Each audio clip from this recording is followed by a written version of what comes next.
tajuk tentang disiplin berbasikal jalan raya bersama dengan Superintendent Dr. Bakri Zainal Abidin. Beliau ialah Ketua Penolong Pengarah Penguatkuasaan Jabatan Siasatan dan Penguatkuasaan Trafik Bukit Aman. Assalamualaikum Doktor. Assalamualaikum. Terima kasih kerana bersama dengan PDRM pagi ni. Terima kasih banyak-banyak. Bunyi macam dah breakfast ni. Belum. Belum lagi dah macam ni. Betul dia. Hebat ni, hebat. Okey, tadi kita kongsikan tentang insiden yang berlaku membebekkan basikal sebenarnya. Setakat ini semakin lama semakin banyak kita lihat di jalan raya kumpulan berbasikal sebenarnya. Pada pandangan doktor mewakili PDRM, apa yang dapat dikatakan tentang situasi ini?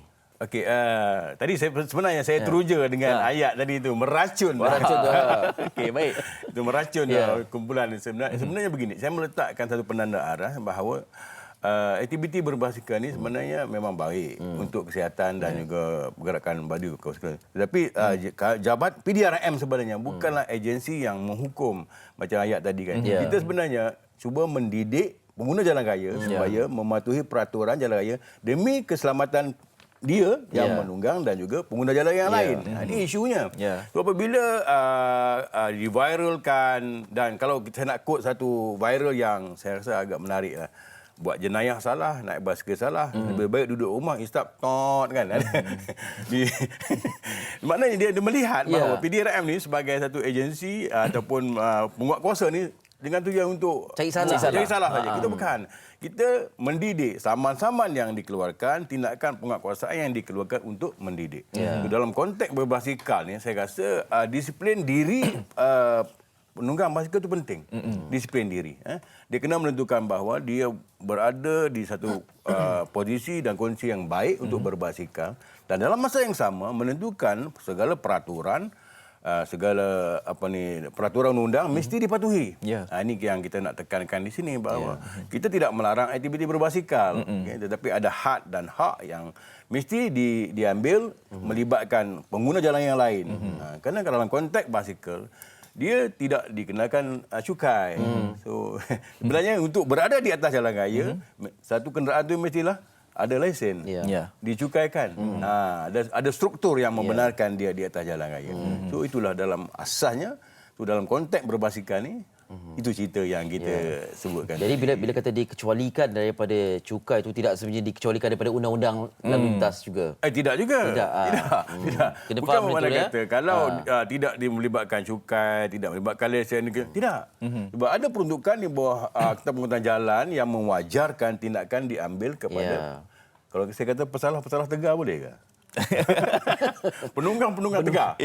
Penunggang-penunggang tegar dalam konteks inilah, dalam konteks ini yang masih gagal mematuhi peraturan. Ada undang-undang khusus yang untuk kita tangani basikal yang penunggang-penunggang yang tegar ni. Yang paling penting disiplin tu pentinglah sebenarnya. Sebab kita macam Eli kata tadilah, kita berkongsi dengan pengguna-pengguna jalan raya yang lain, yang lori, basikal, naik kereta besar-besar dan sebagainya. Kadang-kadang mereka ni konvoi betul, tapi ada segelintir pada peserta konvoi tu yang masuk lane yang salah lah. Kan? Jadi ianya mungkin mengganggu keselamatan pengguna yang lain.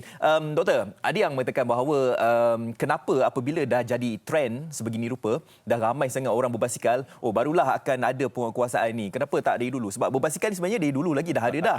Tapi kenapa sekarang ni dah jadi trend, dah ramai sangat orang berbasikal? Baru bising barulah bising nak buat itulah, nak buat inilah, doktor. Saya nak betul kenyataan tu. Ini orang yang cakap bertindak bukan bermusim. Apabila ordinan lalu lintas diwujudkan pada tahun 1959, tindakan telah pun diambil sejak tahun 59. Sebab tu adanya ordinan lalu lintas ataupun kanun lebuh raya ni.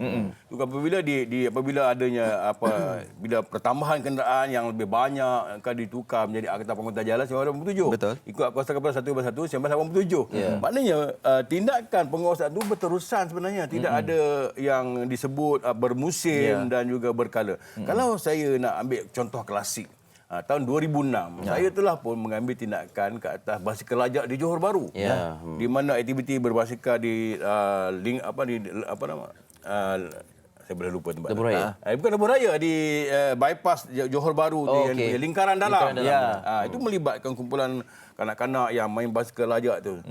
Kita dah ambil tindakan sampai 2006. Tapi akhirnya kemuncaknya yang melibatkan kematian 6 orang. Itu kemuncaknya. Tetapi pendekatan itu telah pun diambil lebih awal. Kan? Maknanya kita bukan berkala. Saya nak betulkan di sini bahawa tindakan penguatkuasaan bukan dibuat secara berkala. We mean business. Tidak ada hari tanpa penguatkuasaan. Okey, ia membawa kepada satu persoalan lagi. Okey, kita tindakan itu undang-undang itu memang wujud dan tindakan bukan bermusim. Mungkin sebab trend tu semakin lama semakin kelihatan, sebab tu kedengaranlah perkara-perkara seperti penguatkuasaan ini. Basikal lajak tu lebih menjurus kepada basikal yang tidak mematuhi SOP dan sebagainya.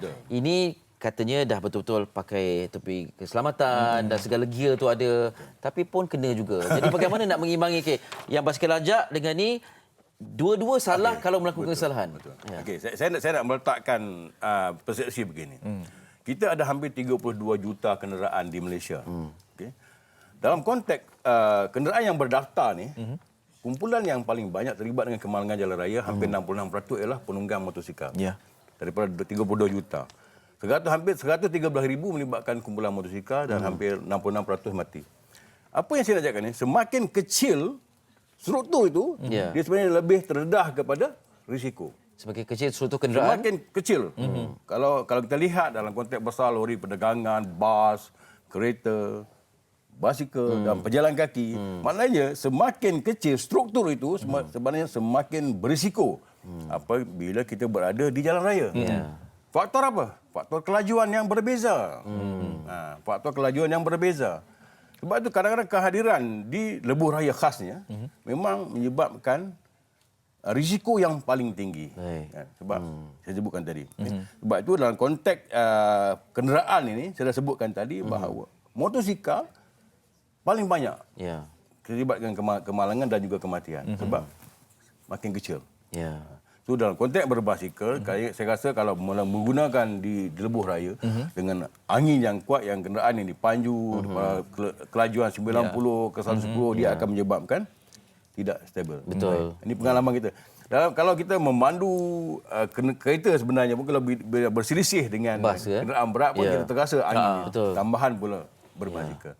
Sebab itu kita mengambil tindakan yang tegas di bawah Seksyen 79 berkait 2 Akta Pengangkutan Jalan 1997 supaya menghadkan aktiviti berbasikal ini di lebuh raya atas faktor keselamatan.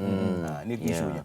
Dan kita tidak mendirikan apa-apa halangan untuk berbasikal di jalan persekutuan, jalan negeri, bandaran dan sebagainya. Dan ada juga pihak berkuasa tempatan yang meletakkan laluan berbasikal macam di Putrajaya. Itu merupakan trek-trek yang boleh kita gunakan. Yang kita pentingkan ialah tidak membenarkan atau melarang penggunaan di lebuh raya. Ini yang mesti dibetulkan. Sebab itu pihak konsesi ada meletakkan papan tanda melarang penggunaan di lebuh raya. Atas faktor keselamatan. Dan juga faktor kesihatan sebenarnya. Ini yang tujuan asasnya untuk beriadah, tapi berhadapan dengan risiko karbon monoksida dengan segala macam kebisingan, saya rasa tidak sesuai lah. Macam tadi seorang sahabat kita yang bercerita dia konvoi boleh melihat sawah padi dan sebagainya. Itu dia rekreasi kan. Sebenarnya memang ada manfaat yang boleh diambil. Memang ada manfaat. Tapi itulah kadang-kadang bila kita terlalu gairah dengan melihat manfaat dari segi kesihatan dan juga liburan itu, kita lupa aspek keselamatan itu. Kita tidak begitu cakna. Dan satu persepsi yang barangkali doktor boleh komen sikitlah. Apabila membabitkan kemalangan basikal ini, yang akan dipersalahkan ialah kenderaan yang lebih besar. Walhal mereka tidak sepatutnya berada di situ. Seperti macam kalau kita tengok basikal, siapalah yang langgar ni?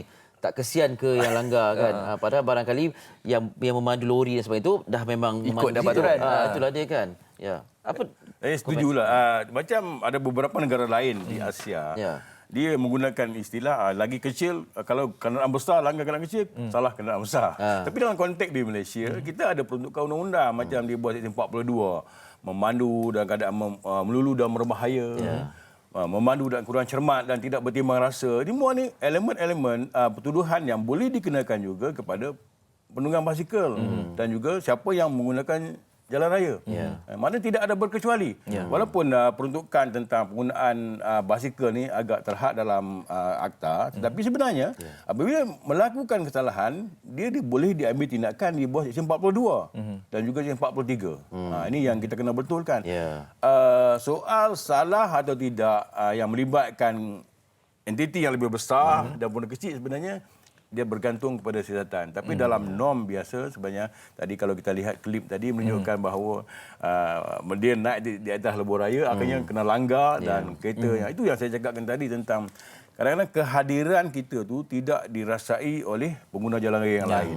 Sebab itu dalam menentukan kita mesti memberitahu pengguna jalan raya yang kita berada di situ. Bagaimana? Dengan pemakaian helmet, vest kita, lampu dan sebagainya, itu pemberitahuan yang kita maklumkan yang kita berada di atas lebuh raya ataupun atas jalan raya. Ya. Ini mesti pemberitahuan yang mengenai kehadiran kita di atas jalan raya. Kalau di luar negara kita lihat ada track ataupun prasarana yang telah pun diwujudkan untuk penunggang berbasikal ni. Tetapi di Malaysia ni mungkin agak kurang. Dan saya rasa penunggang berbasikal Malaysia ni mereka keliru.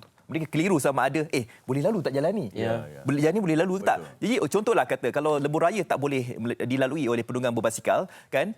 Jadi kalau laluan motosikal tu adakah boleh digunakan untuk penunggang berbasikal ni? Lah, itu soalan ni dia okey. Saya melihat begini. Ada negara yang ada undang-undang khusus tentang penggunaan basikal. Macam United Kingdom, Singapura, Kanada, dia ada undang-undang khusus yang membolehkan tindakan diambil kepada penunggang motosikal yang melakukan kesalahan. Macam di United Kingdom, denda sebanyak RM5,300 atau £1,000 bagi individu yang menunggang basikal dan terlibat dengan kemalangan jalan raya. Tapi dalam konteks di Malaysia, kita tidak ada undang khusus yang merujuk kepada penunggang basikal.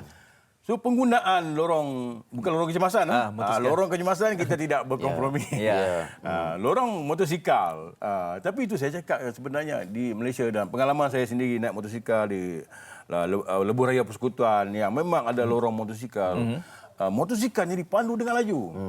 Dan saya rasa tidak sesuai dan kurang wajarlah pada masa peak hours untuk penunggang motosikal menggunakan lorong kecemasan, lorong motosikal yang dikhaskan. Ini isu dan cabarannya. Macam di Kuala Lumpur kita ada hari tanpa asap. So, gunakan kesempatan tu sebanyak trek 5.5 km daripada dataran Merdeka sampai ke atas tu 5.5 km. So gunakan kesempatan tu. Dan ada banyak trek lagi yang boleh kita gunakan dan jangan mengambil risiko untuk berada di laluan yang tidak sepatutnya kita berada. Pesanan ni satu hari 17 orang mati ni. Itulah dia. Akibat kemalangan jalan raya. Pesanan ni bunyi macam biasa-biasa. Anda kena faham, terutamanya yang sedang gairah berbasikal sekali. Bukan kita tidak benarkan, dibenarkan. Tetapi kalau boleh jangan fikir tentang kita, keseronokan kita semata-mata kan. Kita fikir yang menggunakan jalan tu ramai lagi daripada pengguna motosikal sampailah pengguna lori dan bas sebesar-besar kita tu. berkongsi jalan raya yang sama sebenarnya. Saya setuju. Baik, terima kasih ucapkan kepada Superintendent Dr. Bakri Zainal Abidin, Ketua Penolong Pengarah Penguatkuasaan Jabatan Siasatan dan Penguatkuasaan Trafik Bukit Aman. Saya rasa apa penerangan yang telah pun diberikan ni saya rasa sedikit banyak dapat memberikan pencerahan lah khususnya kepada anda semua penunggang-penunggang berbasikal. Sudah terang lagi bersuluh. Sudah terang lagi bersuluh betul.